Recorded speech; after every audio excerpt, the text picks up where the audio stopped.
I think of it, when our team talks about having grit, they talk about doing something for the long haul. Okay, so our teams would always build on not just this game or that game. They talk about we want to be the grittiest team in the league, which means from start to finish, beginning of the year to end of the year, that's how they act. It's their passion has to come up to the forefront, and as far as perseverance is, they just keep coming at you. They keep coming at you. Now, I kind of, when I think of grit, I think of it even more than a season. We talked about grit as a characteristic we wanted to have for our whole lives. And so I think that's more what we're talking about today is, being able to carry something that you're passionate about and continue to go after it and continue to, whether it's successes or failures, and continuing to build on it and do it better every day. Characteristics, when I was reading through some things, they talk about courage, and it's not the courage like bravery going to war. It's the courage to be able to put yourself out there, to even when it's a topic that people aren't that keen on. Maybe you have a different opinion of other people, but put yourself out there courage-wise. Conscientious, which is, wanting to get a job done and get it done well, not just get it finished, but I want it in a timely fashion. I want to get it done well, and I want to be the best at it. And then what I said already was passion and perseverance. And when I think of perseverance, I just think I'm just going to keep going at you. I'm going to keep finding a way around any problems there are and just continually to attack that. And the last one, which is passion, might be the most important. I mean, it's hard to have grit for something that you don't have some passion for. If it's something that someone's made you go do and you're not excited about it, how do you find all the energy and emotional fortitude when things go good and go bad and back and forth? If you're passionate about something, like coaches, they're passionate about their student athletes, they're passionate about their teams. It's easier to battle those ups and downs. We would define that as grind. The grind. We I know they're close, but the grind of a game, the grind of getting ready for a test, the grind of practice, the grind of a weight room, being in the weight room, the grind of doing your cleaning your house or something.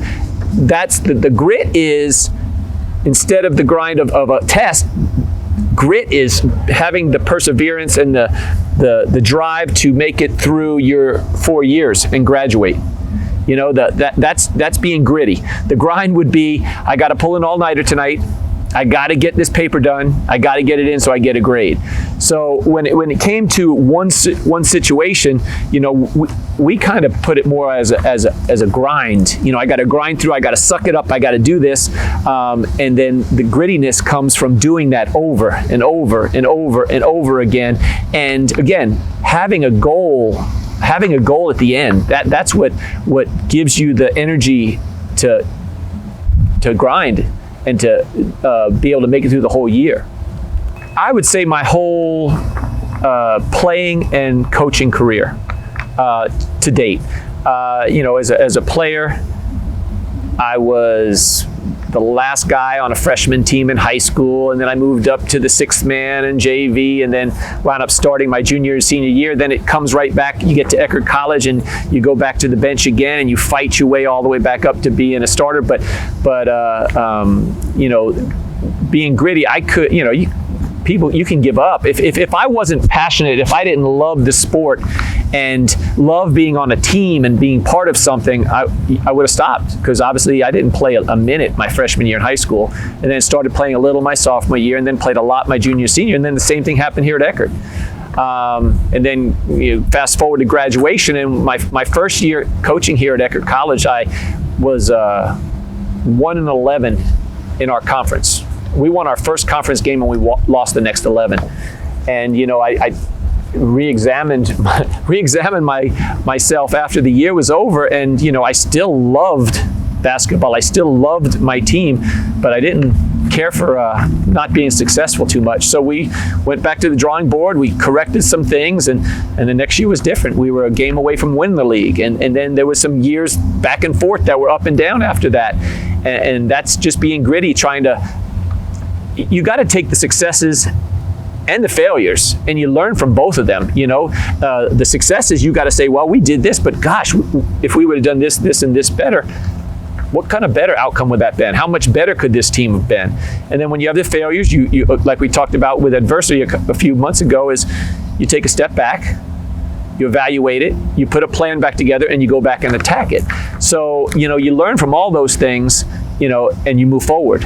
But I would say just, my life in sports, from in basketball in high school and college, and then also, in my profession here, because in our league, it's such a good league. You can't just step out there and play and just expect to win. You have to be gritty.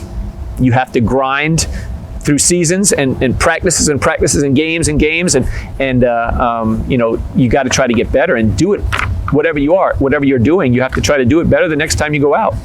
I would say the development of the student athletes that I've got to work with over my time here, because my goal obviously was from start to finish, and there's not really a finish in college to me. I hope there's never a finish. You recruit kids, you bring them in here. The young men I recruited, I wanted to make sure they became the best person they could be. I wanted them to be a great student. I wanted them to be a great athlete. I wanted them to go on and be a great father, a great businessman, whatever they chose to be. So I still communicate with a lot of them. So I'd say that my job is not over with that, but the grittiest thing that I've ever done is probably setting the goals to take these young men from start to finish being graduation here, and now that's continued after that, and finding ways for me to help them be successful. And I'm still fighting those things. I'm still trying to figure out now, as the athletic director, I'm kind of having to try and find my new end result, my new goal at the end. I'm still very passionate about the student athletes here at Eckerd College and Eckerd College as a whole, and how can I help? And so now I have to find my new end game, my new goal that I have to be targeting for, because now I'm kind of helping all the coaches do that same type of model, or whatever model that coach has for his student athletes, to help them become the best they can be. I think when we talked about the characteristics, early, courageous, being willing to stand up for things that they believe in, conscientious, that they're going to get things done. They're not just going to get it in. They're not going to just complete a task you ask them to, but it's going to be good. So you don't have to do anything extra about it. You can take that and move forward. Definitely passionate. You want passionate coaches. You want them to have the right passions, though. Here at Eckerd, what I'm looking for is I'm looking for somebody that's looking at the student athlete as their number one goal, developing them as young men and young women all the way through, not just the best athlete they can be, but the best person, help them. We talk about mind, body, and spirit all the time, but help them become the best they can be while they're here at Eckerd College. And then, they got to be relentless. They got to persevere through a lot of different things, because they have their seasons they have to persevere through. They have their recruiting they have to persevere through. They've got plenty at home with their families as well. So, they have to be relentless as far as that goes. So trying to pick out, you talk about how do you build that culture? How do you build it? Well, you recruit it. So as a coach, you want to recruit those people with those characteristics. And then as an athletic director, or as hiring people, you want to hire those. You don't want to hire coaches with those same characteristics. And I think when it becomes contagious, just like, we talk about hustle. If someone's hustling a lot and you look over and see them, it's contagious. But well, grit's contagious too. You surround yourself with a bunch of people that are tough people, and they're willing to do whatever it takes, and they're relentless, and they have a passion for this place and their student athletes. It rubs off, and it brings everybody up. So trying to, I guess, whether you're recruiting players or whether you're recruiting coaches, you're trying to find people with those characteristics. if you haven't read this book yet, I would highly recommend it. Angela Duckworth, Grit, excellent book. Read it at the end of 2020. I guess we all needed a little grit at the end of 2020, and I wound up buying one for each of our staff members. It's not just about sports. It also deals with just how to raise kids, gritty kids, what you can do for them to help them as they're younger, as they grow through high school. And please stay tuned as we bring in an alumni guest, hopefully in the next couple weeks, to talk about grit.